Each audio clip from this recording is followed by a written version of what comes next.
얼마 전까지만 하더라도 책방을 가시면 가장 많이 볼 수 있는 책이 리더십에 관한 책이었습니다.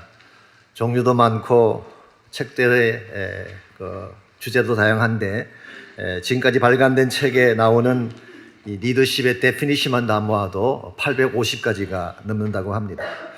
그러나 세상이 말하는 리더십과 성경이 말하고 있는 하나님 나라의 리더십은 다릅니다. 세상적인 리더십은 일반적으로 군림하고 다스리고 자신의 영향을 행사하는 쪽으로 사용이 되고 있습니다.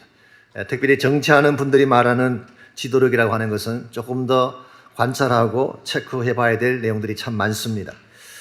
겉모양은 참 그럴듯하고 명분도 좋아 보이는데 실상은 본인들의 야심을 채우기 위한 케이스가 많기 때문에 명분은 국민을 위한다고 하고 국가를 위한다고 말하지만 실상은 자신의 야망을 이루기 위해서 사람들을 착취하고 백성 위에 군림하려고 하는 지도자들이 참 많습니다. 그러나 성경이 말하는 하나님 나라의 리더십은 다릅니다. 군림하기보다는 사랑하는 것입니다. 다스리기보다는 섬기는 것입니다.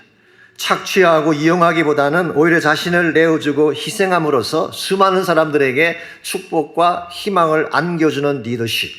이와 같은 리더십이 이 땅을 밝게 만들고 우리 인생을 풍요롭게 만드는 것입니다. 특별히 우리 인간의 삶이 광야를 통과하는 삶과 같습니다. 때때로 척박하기도 하고 갈 길을 잃어버리기도 하는 이런 삶을 우리가 보내고 있는데 이와 같은 우리 인생에게 정말 절실한 리더십은 세상적인 리더십이 아니라 하나님 나라의 리더십이라고 부를 수가 있습니다. 자, 이와 같은 하나님 나라의 리더십을 가장 극명하게 잘 보여주신 분이 한 분 계십니다. 그분이 누구일까요? 바로 예수 그리스도이십니다. 예수님은 우리 위에 군림하기 위해서 오신 분이 아닙니다. 우리의 것을 빼앗아서 본인의 야망을 채우기 위해 오신 분도 아닙니다. 오히려 성경의 기록에 하면은 자신의 모든 특권과 권리를 비우시고 여러분과 저를 섬기러 오셨습니다.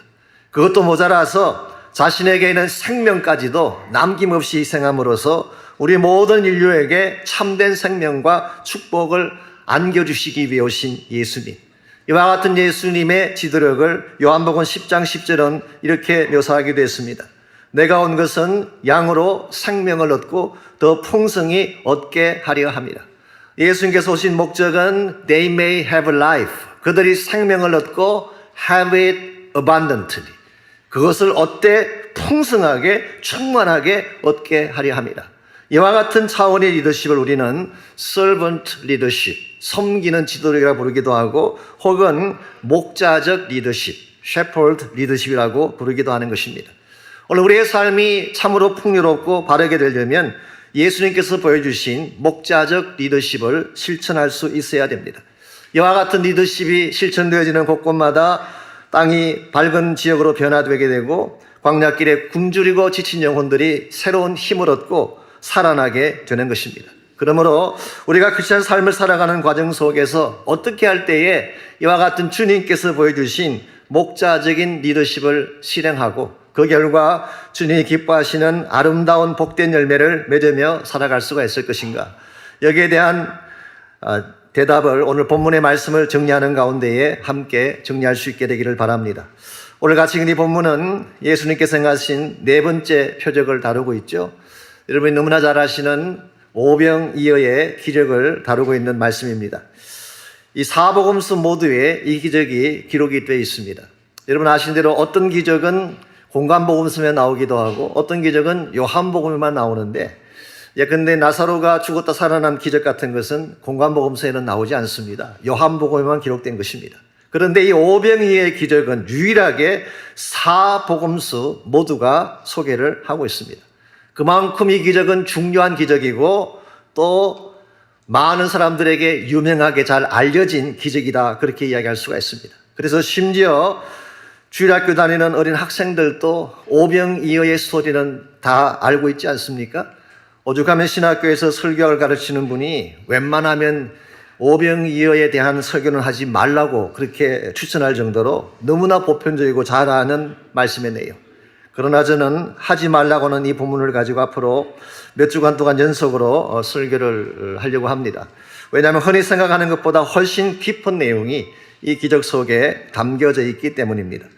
먼저 1절부터 4절까지를 보시면 이 기적이 일어나게 된 장소와 배경이 간략하게 소개가 되어 있습니다.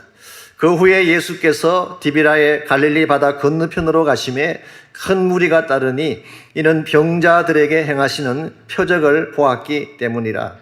여기서 예수님께서 그 후에라고 하는 것은 아마 바로 앞장에서 행하셨던 기적이 일어나고 나서 제법 시간이 흐른 뒤인 것 같습니다. 그때 예수님께서 바다를 건너서 디비라 바다 건너편으로 이렇게 떠나시게 됩니다. 주님께서 가신 그곳이 정확하게 어디인가가 오늘 본문에는 나와 있지 않지만 같은 내용을 기록하고 있는 누가복음 9장 10절에 보면은 그 장소 이름을 베세다라고 밝히고 있습니다. 마가복음 6장 34절에 보면 그곳을 묘사하기를 빈들이라 그렇게 묘사한 것을 보면 아마도 베세다 마을 그 자체라기보다는 베세다 마을에서 외곽으로 나간 광야였을 가능성이 많습니다. 자, 그렇다면 왜 예수님께서 이 한적한 광야로 사람들이 없는 빈 들판으로 나오시게 되셨을까요? 오늘 본문만 보면 알 수가 없지만 마태복음 14장 말씀과 연결시켜서 생각해 보면 실제로 이 기적이 일어나기 직전에 이런 상황이 있었습니다. 마태복음 14장 12절 13절에 보면은 침례 요한이 헤롯 엔티파스에게 처형을 당하고 우리가 이미 아는 바처럼 목이 잘려서 쟁반에 담겨져 오는 끔찍한 처형을 당했습니다. 그리고 요한의 제자들이 침례 요한의 시신을 가져다가 장사를 지낸 후에 예수님께 그 소식을 알려드리게 됩니다. 주님이 이와 같은 소식을 들은 직후에 한적한 곳으로 가신 사실을 마태복음 14장이 기록을 하고 있습니다. 그러므로 주님께서 한적한 들판으로 나가시게 된 그 정황은 가장 사랑했던 친구, 가장 아끼고 또 귀히 여겼던 동지가 처참하게 죽임을 당한 직후입니다. 그러므로 예수님 마음 가운데에 그 어느 때보다도 깊은 아픔과 슬픔이 있었을 그러한 시점 뿐만 아니라 이와 같이 요한을 처형한 헤롯이 가만히 있겠습니까? 그 다음 칼날은 틀림없이 예수님을 향하고 있었을 것입니다. 그러므로 예수님 개인적인 측면에서 본다면 생명의 위협을 받는 상황이라고 할 수가 있습니다. 여기에다가 마가복음 6장 말씀과 연결시켜 보게 되면 그동안 예수님께서 너무나 많은 사역을 감당하셨어요. 수많은 일들을 행하시고 수많은 사람들을 만나는 과정에서 지칠 대로 지친 상태가 됐습니다. 그래서 마음 가운데에 슬픈 마음도 있고 아픈 마음도 있고 또한 생명의 위협을 받는 가운데에 조금 불편한 마음도 있고 이런 가운데서 지치고 피곤한 몸을 쉬기 위해서 한적한 곳으로 나가신 것입니다. 그래서 선택한 장소가 베세다 광야였습니다. 그랬는데 어떻게 알게 됐는지는 모르지만 주님께서 그 광야로 나가시게 되자 수많은 무리들이 예수님 계신 곳으로 몰려왔습니다. 오늘 본문에 보면은 그 숫자가 한 5천 명이라고 했는데요. 실제로는 어린아이와 여자까지 합하면 10,000명이 넘는 엄청난 무리들이 예수님께로 달려온 것입니다. 왜 왔을까요? 그들에게 필요한 것이 있었기 때문에. 그들이 병을 고침받고 또 말씀을 듣고 그들의 니드를 충족받기 위해서 예수님께로 달려 나온 것입니다. 근데 주님 입장에서 본다면은 사실 쉬고 싶은데 조용히 앉아서 하나님과 대화도 하고 싶고 또 아픈 마음을 추스리면서 울고도 싶고 기도도 하고 싶고 가만히 좀 앉아있고 싶은데 사람들은 이 예수님을 그냥 두지 않았습니다. 이 예수님의 슬픔이나 아픔에 아랑곳하지 아니하고 자신들의 니드를 충족받기 위해서 예수님을 인터럽트하고 그리고 예수님을 디맨드하는 이런 상태에 이르게 된 것입니다. 이것을 맥스 루케이도 목사님은 이렇게 표현하기도 했습니다. God under pressure. 하나님이 큰 압박 가운데 계시는 상황이다. 아마 여러분과 저 같았으면 어떤 반응을 보였을까요? 제발 좀 나를 내버려 두십시오. 이 정도면 충분하지 않습니까? Please leave me alone. 나도 좀 조용히 있고 싶습니다. 나도 쉬는 것이 필요합니다. 이와 같이 자기 마음속에 있는 감정을 폭발시킬 수도 있고 그 대중들을 거절할 수도 있었을 터인데 주님 그렇게 하지 않으셨어요. 자신의 불편함이나 자기 심령 속에 있는 슬픔은 아랑곳하지 아니하고 자기를 향해 몰려오는 그 사람들 한 명 한 명을 만져주시고 고쳐주시고 케어해 주셨습니다. 더구나 이와 같은 일을 하는 중에 드디어 해가 저물어가기 시작합니다. 빈들이기 때문에 어디를 보아도 사람이 없고 음식을 구할 곳이 없습니다. 그냥 두면 굶주림 가운데 이 밤을 보내야 되는 것이 자명한데, 그때 예수님께서는 그들을 위해서 친히 광야 한복판에 식탁을 준비하시고 그들 한 명 한 명을 풍족하게 먹여주신 사건. 이게 오늘 우리가 읽었던 오병이어의 사건입니다. 우린 여기에서 예수님이 보여주시는 목자적 리더십의 전형을 발견할 수가 있습니다. 비록 자신이 아프지만 자신의 아픔을 챙기지 아니하고, 자신도 피곤하지만 자신의 피곤함을 챙기지 아니하고, 자신은 본인도 위로를 받아야 되고 본인도 고통 가운데 처해 있지만 그것을 돌보지 아니하고, 지금 자기를 향해 달려오는 그 굶주린 영혼들, 방황하는 그 영혼들을 향해서 마음의 문을 열고 그들을 사랑하고 섬기고 돌보고 먹이는 주님의 모습. 이게 shepherd leadership. 이게 바로 목자적 지도력인 것입니다.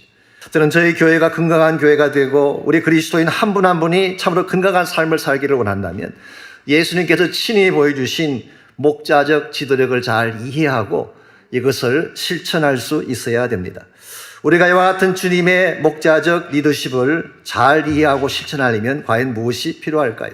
오늘 본문에 보시면은 본인이 피곤하고 힘든 가운데도 불구하고 광야에 식탁을 마련하셨던 예수님의 이 모습을 통해서 목자적 리더십의 세 가지 특징을 정리할 수가 있습니다. 제일 첫 번째가 바른 하트를 갖는 것입니다. 이것을 우리는 목자적 가슴이라고 부를 수가 있습니다. 우리 그리스도인의 삶의 모든 출발점은 여기에 있습니다. 우리가 누구를 섬기든 어떤 일을 행하든 목자적 하트가 먼저 주어지지 아니하면 하나님이 기뻐하는 바른 일을 행할 수가 없습니다.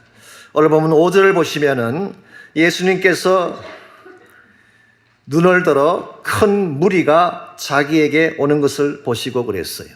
예수님께서는 본인은 쉬려고 한적한 곳으로 가셨는데 눈을 들어보니까 큰 무리가 자기에게로 다가오고 있습니다. 여기서 말하는 큰 무리는 아까 잠깐 소개해드린 것처럼 5천 명이 넘는 사람들을 말합니다.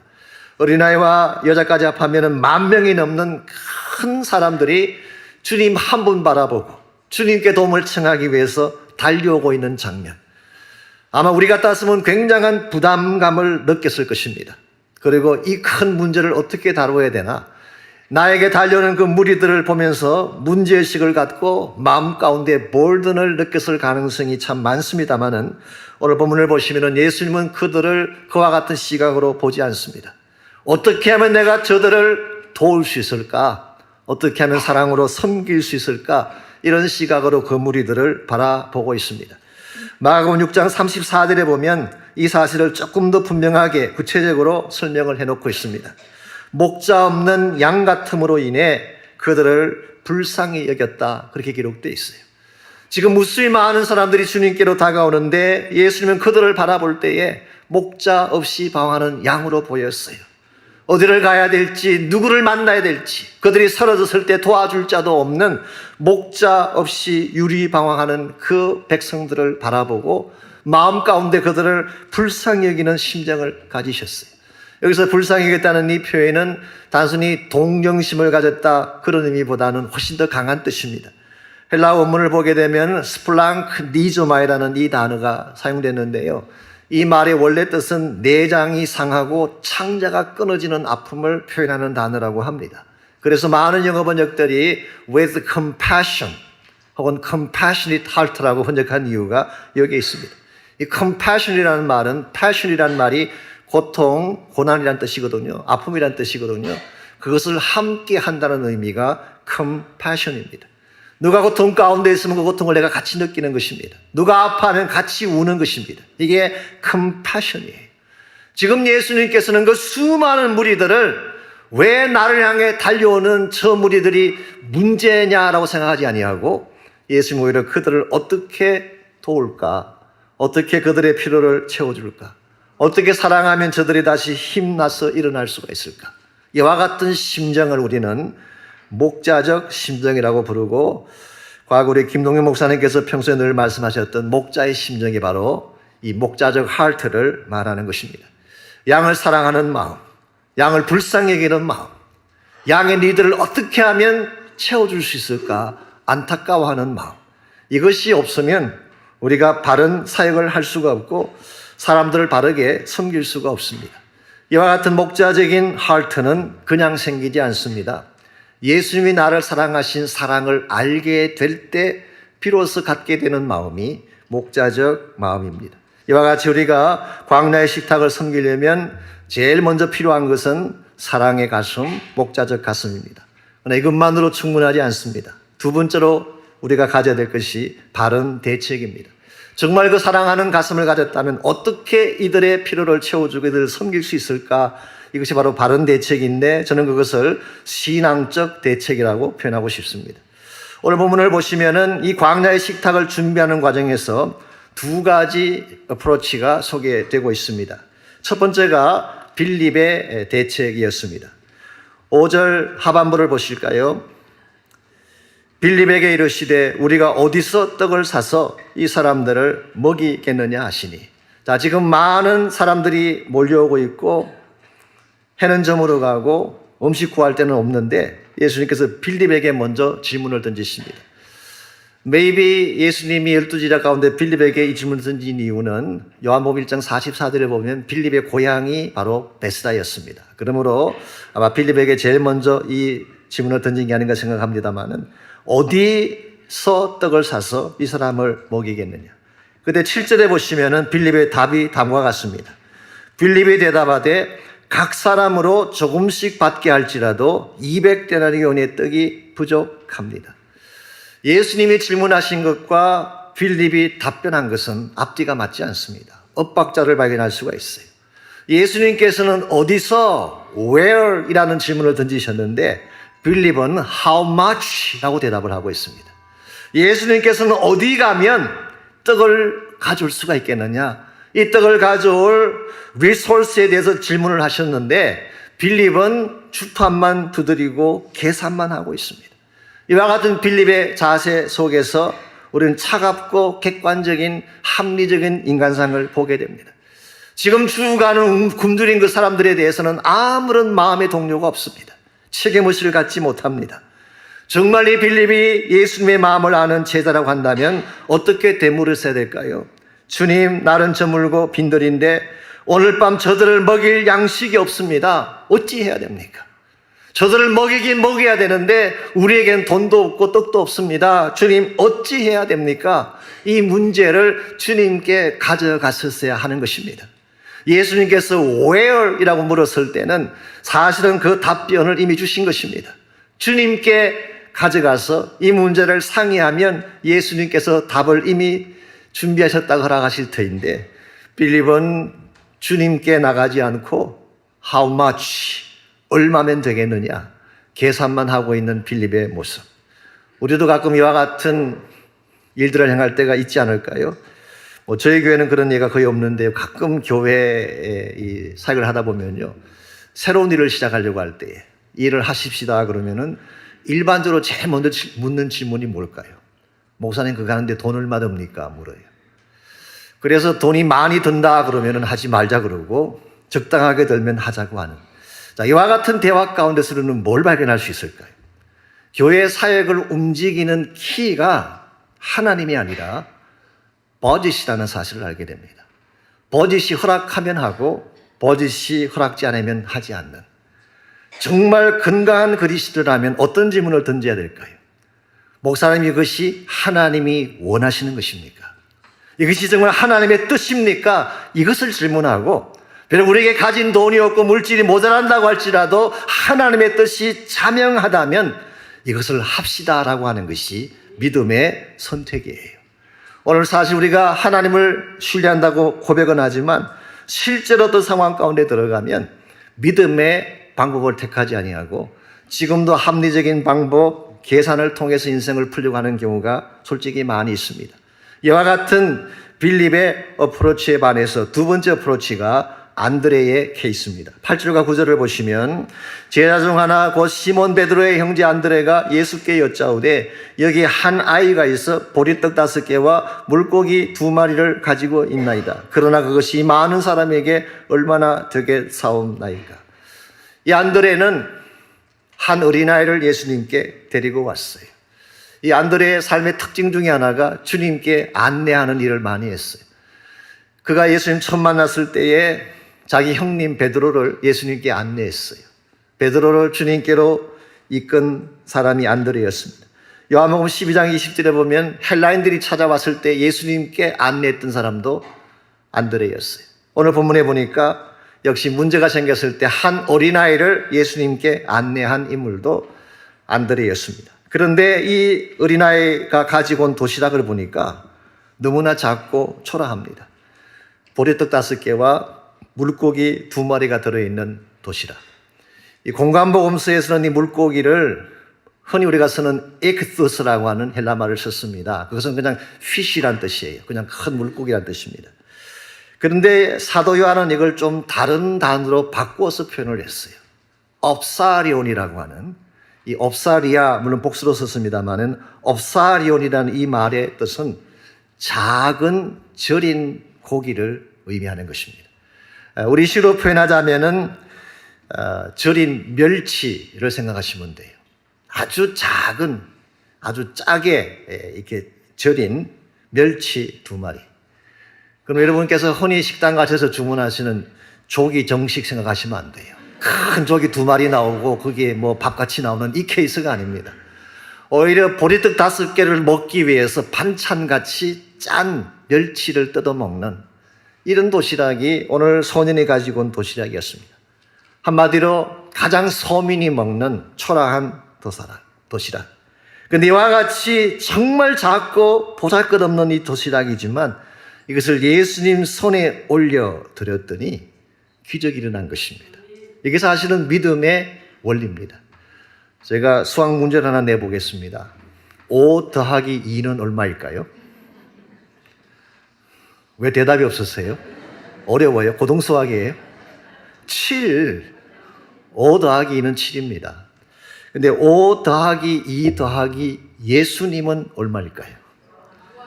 그때는 무한대가 되는 것입니다. 이게 사실은 신앙의 방정식, 믿음의 방정식이에요. 오늘 여러분과 제가 숫자 노릇만 해가지고는 절대로 인생이 풀리지 않습니다. 세상 사람들이야 5 더하기 2는 7밖에 되지 않겠죠. 그러나 여러분과 저는 예수를 믿는 사람 아닙니까? 나의 작은 오병이어 속에 5 더하기 2에다가 주님이 인발하시면 기적이 일어날 줄 믿습니다. 이게 바로 믿음의 수학입니다. 우리가 세상 수학만 따라가고 합리성만 따라가게 되면 아무것도 할 수가 없지만, 그러나 예수님이 인발하셔서 나의 작은 오병이어를 축복해 주시면 이것이 5,000명을 먹이게 되고 10,000명을 먹이게 되고 엄청난 차원의 기적을 만들어내게 되는 것입니다. 오늘 하나님은 우리에게 큰 것 요구하지 않습니다. 오병이어를 요구하세요. 내가 가진 작은 것을 요구하는 것입니다.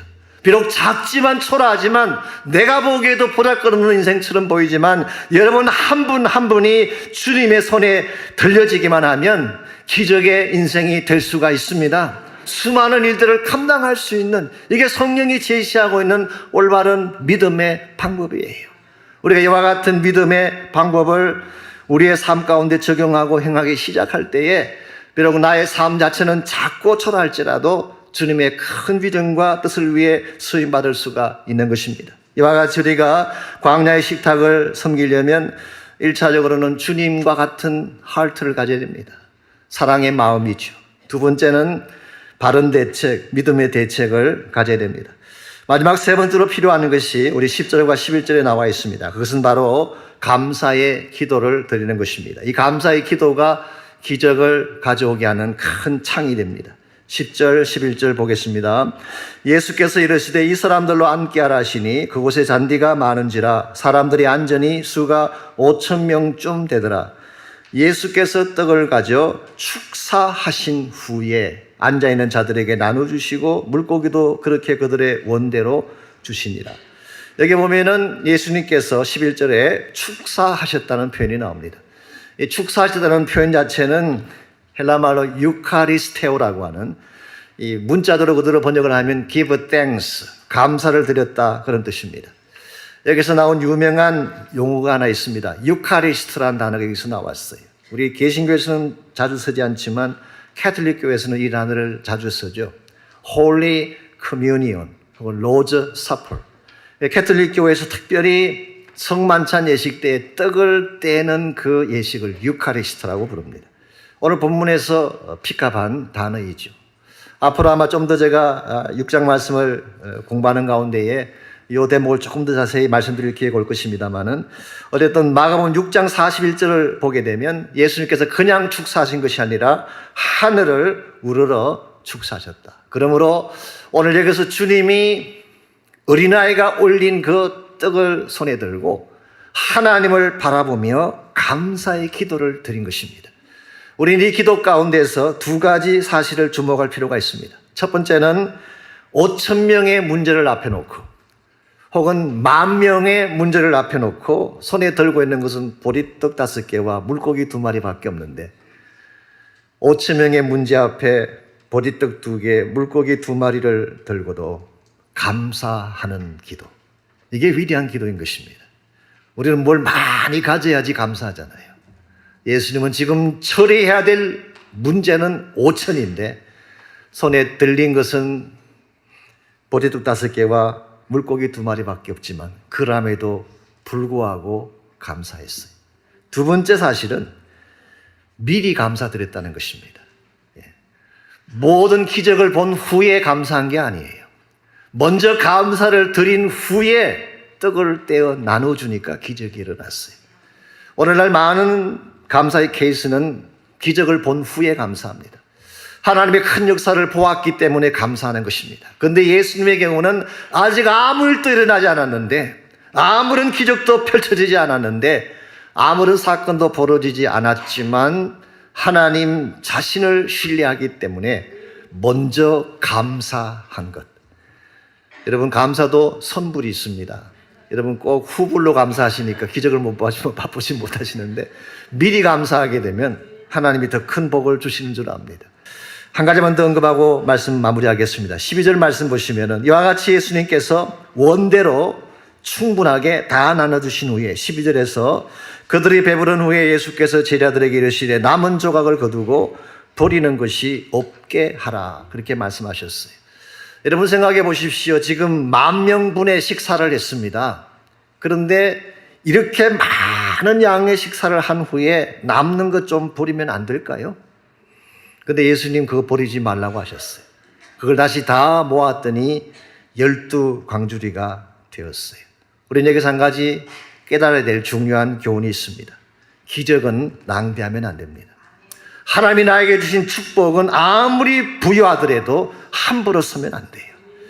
우리들 가운데는 물질의 복을 받은 사람들이 있습니다. 삶에 하나님께서 주신 엄청난 은혜를 누린 사람들이 있습니다. 우리는 가끔 이것이 내 것인 줄 알고 마음대로 사용할 때가 있는데 오늘 본문을 통해서 예수님은 남은 것까지도 하나님 것인 것을 말씀하고 계십니다. 이것마저도 철저하게 잘 우리가 낭비하지 아니하고 잘 세배했다가 이것이 또 다른 오병이어를 위한 도구로 쓰임받고 또 다른 차원의 축복을 만들기 위한 창이 되게 할 때에 하나님의 나라가 지속적으로 확장돼 가는 것입니다. 여러분과 제가 살아가는 인생길 자체는 사실 돌판을 걷는 것과 같습니다. 그나마 오늘 본문의 케이스처럼 해는 저물어 가고 밤은 어두워져 오는데 누구도 나를 도와줄 수가 없는 빈들판 가운데 처한 인생. 그러나 우리의 삶이 아무리 척박하고 황량한 광야 가운데 서 있다고 할지라도 우리 가운데 목자 되신 예수님이 계신다면 염려할 것이 있을까요? 염려할 것이 없습니다. 그분이 우리를 먹이실 것입니다. 그분이 우리의 모든 필요를 채우시고 우리를 고치셔서 새 축복의 인생이 되게 하실 것입니다.